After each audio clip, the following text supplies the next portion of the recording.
Assalamualaikum warahmatullahi wabarakatuh. Salam sejahtera untuk kita semua dan semangat pagi. Perkenalkan Pak, saya Bapak dan Ibu Asesor. Nama saya Muhammad Satrio Wibowo dari PT Pama Persada Nusantara. Saya di sini mohon izin, saya akan mempresentasikan materi praktek sertifikasi uji kompetensi teknik tenaga listrik.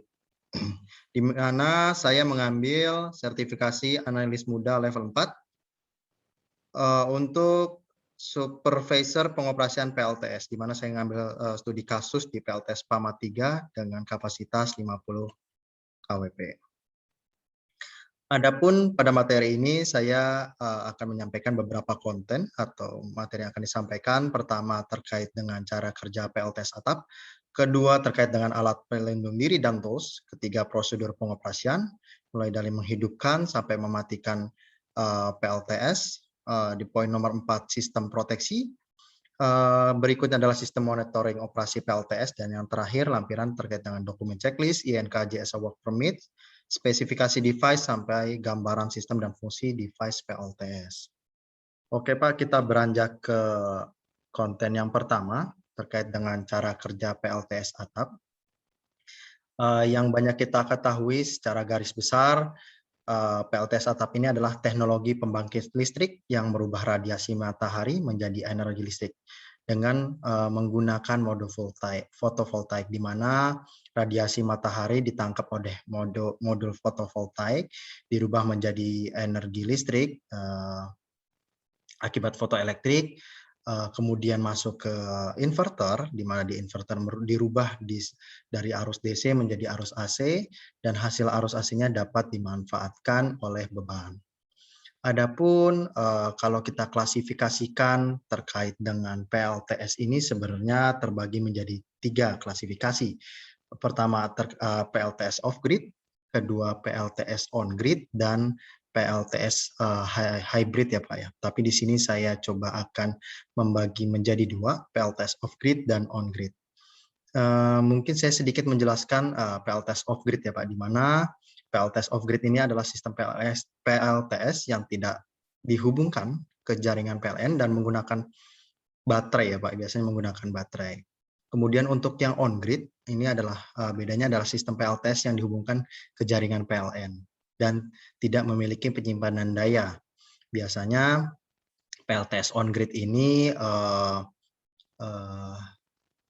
hanya dapat beroperasi di siang hari karena dia tidak ada penyimpanan baterai, dan inverter akan hidup atau mulai mensuplai listrik dari trigger PLN ya Pak, arus PLN yang mengalir.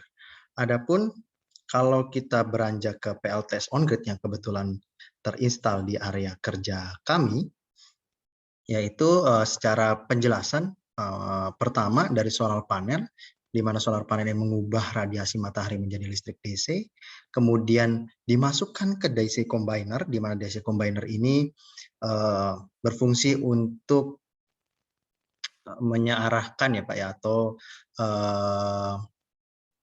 menyamakan requirement dari inverter gitu Pak. Requirement inverter seperti misalnya ada 50 watt, 50 watt, kemudian juga 12 volt gitu ya, 12 volt DC atau 24 volt DC. Nah, itu adalah fungsi DC combiner box sebelum masuk ke inverter. Kemudian dari inverter mengkonversi arus DC ke AC, juga menyimbangkan dan mengkoordinasikan supply demand dalam sistem. Di mana di inverter di sini juga pun kita dapat melihat hasil monitoring ya Pak ya, baik di displaynya walaupun hanya terbatas, maupun dihubungkan ke sebuah sistem atau Sunny Portal ya Pak. Device di sana bisa memantau secara detail hasil produksi in dan out-nya. Setelah masuk ke inverter, berikutnya harus tadi masuk ke panel beban, di mana panel beban di sini masuk ke panel beban bangunan, khususnya di sini di PAMA 3, masuk ke panel PAMA 3, di mana hasil produknya bisa langsung dimanfaatkan. Jika ada produksi berlebih dari solar PV, dari kebutuhan dayanya hanya misalnya 50 kWp, tapi 25 tapi inverter dapat menghasilkan maksimal, pada hari itu misalnya sampai 50 kWp bahkan 100, dari hasil produksi tersebut akan diekspor ke grid PLN ya Pak ya. Dan itu juga sudah diatur di mekanisme ekspor impor, diperbolehkan dan diatur dalam KPNE SDM 49 2018. Tapi hanya 65% yang diakui oleh PLN. Kemudian kita beranjak berikutnya di alat pelindung diri dan tools. Seperti kita ketahui sebenarnya saat kita melakukan proyek sama ya Pak ya, alat pelindung diri yang disediakan. Cuma di sini karena kita lebih banyak melakukan di bidang elektrikal gitu ya, banyak arus listrik dan tegangan yang kita kerjakan di sini. Yang pembeda adalah di sarung tangan ya Pak, karena kita harus bersentuhan dan saat instalasi, yaitu ada electrical glove, kemudian safety shoes, dan sisanya kayak safety glass, safety mask, dan lain-lain itu sama seperti prosedur alat pelindung diri yang lain. Kemudian kita masuk ke alat ukur ya Pak dan electrical tools, di mana di sini yang harus kita sediakan juga sama ya Pak, electrical common tools. Dan ini jangan sampai obeng-obeng yang buat mekanik ya Pak dipakai di sini, tapi ini khusus karena isolatornya juga dapat melindungi pekerja dari sengatan arus listrik. Kemudian juga ada tang ampere, multitester, earth tester, thermal camera, merge tester, hingga tangga ya Pak ya. Jika ada pekerja yang tidak dapat dijangkau oleh pekerja. Kemudian kita masuk ke poin nomor 3 di prosedur pengoperasian, di sub prosedur pengoperasian menghidupkan PLTS. Di sini sebenarnya saya hanya ingin menjelaskan gambaran secara besar ya Pak, apa saja yang ada di SOP yang di sebelah ya Pak ya. Jadi di sini pertama ada jadwal pengoperasian Pak. Kemudian setelah adanya jadwal kita harus menyiapkan dokumen peralatan pengoperasian dan peralatan keamanan seperti surat izin bekerja bertegangan, JSA, wiring diagram, tools, dan APD. Kemudian juga kita harus memastikan koordinasi sebelum bekerja ya Pak ya. Jadi berdoa, kemudian kita sosialisasi JSA, safety briefing gitu ya Pak dilaksanakan. Kemudian setelah safety briefing, kita harus memastikan pelaksana melakukan pengecekan peralatan yang terpasang sudah dalam keadaan ready. PLTS, DC combiner, inverter, dan PP dilaksanakan sesuai dengan prosedur ya Pak, dengan baik. Jadi tidak ada kendor atau tidak ada kendor atau malfunction dari perangkat. Kemudian yang berikutnya adalah memastikan area kerja sudah aman, tidak ada tulang yang tertinggal, kemudian tidak ada sampah yang menghalangi proses pengoperasian, ya, dapat mengganggu bahkan ya Pak ya.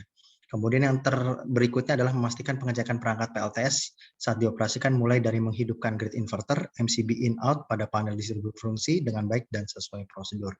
Dan berikutnya adalah periksa indikator panel distribusi inverter, apakah ada deviasi atau tidak. Jadi jika ada deviasi, kita wajib mencatat parameternya, dan yang paling penting adalah lapor ke atasan Pak. Karena prosedur di kami tidak hanya di PLTS, tapi di seluruh pekerjaan, jika ada pekerjaan wajib berkomunikasi dengan atasan atau PIC yang ditunjuk. Karena tidak diperbolehkan sama sekali adanya shortcut. Saya lanjut Pak ke prosedur pengoperasian. Di sini adalah flow proses pengoperasian, di mana pertama kita ada putar DC isolator switch ke posisi 1 atau on, kemudian putar DC load breaker switch pada inverter ke posisi 1 atau on, kemudian nyalakan AC MCB dan MCCB, putar AC isolator switch ke posisi on, kemudian inverter akan melakukan identifikasi grid selama 60 detik.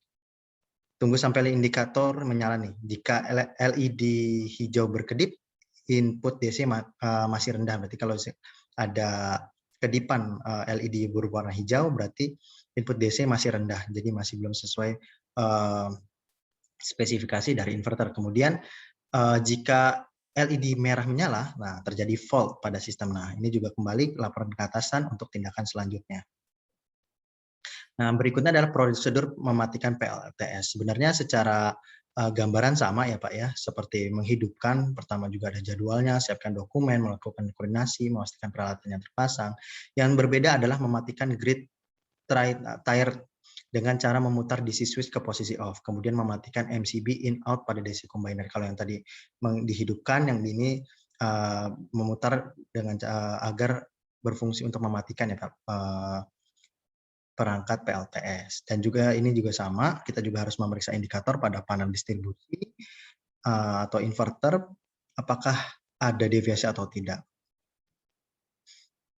Ini gambaran secara flow proses ya Pak, sama. Pertama juga putar DC isolator switch ke posisi 0 atau off, putar DC load breaker switch pada inverter ke posisi 0 atau off, tunggu sampai layar inverter mati, kemudian matikan AC MCB dan MCCB untuk memutarkan sistem PLTS dari PLN. Kita lanjut Pak ke sistem proteksi. Jadi sebuah perangkat kayaknya tidak berfungsi dengan baik jika tidak ada proteksi perangkat ya Pak, sistem proteksi perangkat. Jadi di sini demi menjamin keamanan perangkat, ada beberapa perangkat yang dipasang untuk pengamanan berdasarkan level proteksi. Di sini ada dua ya Pak, protection source device atau yang biasa kita kenal surge arrestor, dan yang kedua adalah miniatur circuit breaker, di mana PHC ini juga proteksi ini terpasang di DC combiner box dan panel box AC ya Pak. Kemudian untuk miniatur circuit breaker, proteksi ini juga terpasang pada instalasi DC combiner box. Jadi MCB ini kalau kita kenal miniatur circuit breaker berfungsi untuk mengamankan arus lebih maupun short circuit ya Pak ya. Kalau tadi protection source device berfungsi untuk menanggulangi lonjakan arus secara tiba-tiba akibat sambaran petir. Dari proteksi berdasarkan level itu, selain itu juga kita dapat DC dan AC isolator switch yang dimana fungsinya untuk mengamankan jika dalam keadaan darurat ya Pak ya, malah sedang maintenance maupun kegagalan pada sistem. Jadi kita juga bisa mengisolasi arus yang mengalir di DC maupun di AC yang akan mengalir ke distribution panel. Lanjut Pak, setelah tadi pengamanan, kita juga lanjut wajib memonitor ya Pak. Setelah beroperasi, kita juga harus memonitoring operasi PLTS, di mana kalau kita lihat di tabel yang sebelah kiri, di sini ada pencatatan hasil dari per hari ya Pak ya, hasil produksi dari solar PV, mulai dari energinya, berapa kWh, sampai efisiensinya ya Pak ya, per hari berapa.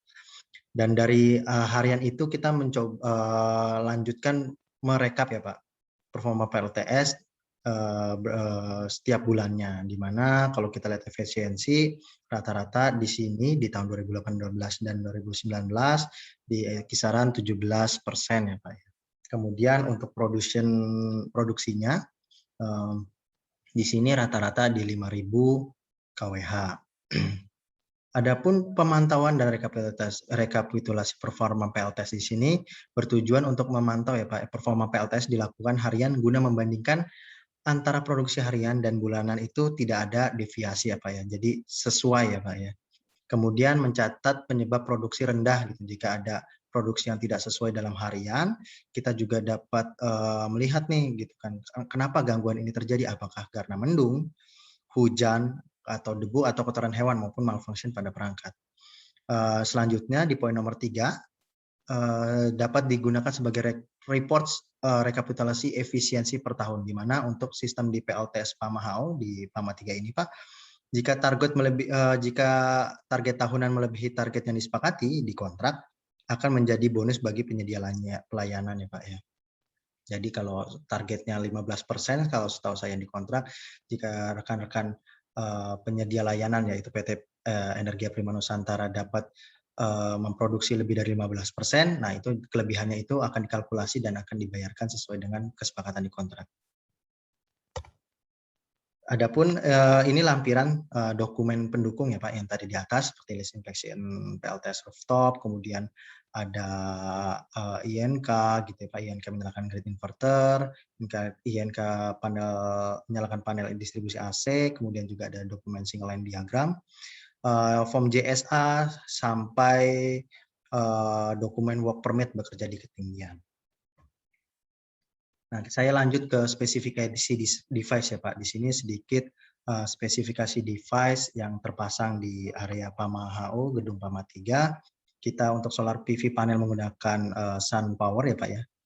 Jenisnya photovoltaik, mengubah energi foto matahari menjadi energi listrik ya Pak. Terbuat dari silikon pasir dan aluminium. Di sini dari penyedia memberikan garansi performa sampai 25 tahun. Dan PV power diklaim mampu menghasilkan 385 watt peak per unit. Kemudian untuk inverter di sini kita menggunakan SMA ya Pak, mereknya. Ini juga sama mengubah listrik DC ke AC secara fungsi. Dari SMA juga menawarkan garansi 10 tahun, dapat tahan cuaca ya Pak, ditempatkan di outdoor, efisiensi kerja 98,5% dan daya keluar maksimum 20 kW. Dan untuk panel di sebelah kanan, ya kalau yang kita ketahui panel di sini juga melindungi instalasi dan melindungi circuit breaker ya Pak, pengaman yang tadi sempat saya sampaikan. Di sini untuk panel spesifikasinya IP65 ya Pak, kebetulan IP65 dan mereknya nih sedikit menyebut merek Hansel mereknya Pak ya. Nah, berikutnya adalah ini gambaran sedikit sistem dan fungsi device PLTS ya Pak ya. Pertama adalah solar panel, solar PV panel Pak. Kalau di sini kita lihat di nomor 1 adalah solar PV panel yang berfungsi untuk mengubah energi matahari menjadi energi listrik. Kemudian DC isolator switch sebagai pengaman jika ada keadaan darurat maupun kegagalan fungsi DC pada model PV. Lanjut masuk ke inverter, mengubah listrik DC ke AC. Ada power injector, pemberi daya untuk semi sensor. Ada semi sensor box untuk merekam ya Pak kondisi lingkungan seperti suhu, radiasi matahari setiap harinya. Kemudian ada Sunny Web Box untuk merekam produksi solar PV yang kemudian dikirimkan ke cloud untuk dibaca pada sistem monitoring online. Ada AC isolator switch sebagai pengaman jika ada keadaan darurat maupun kegagalan fungsi, sama seperti di atas.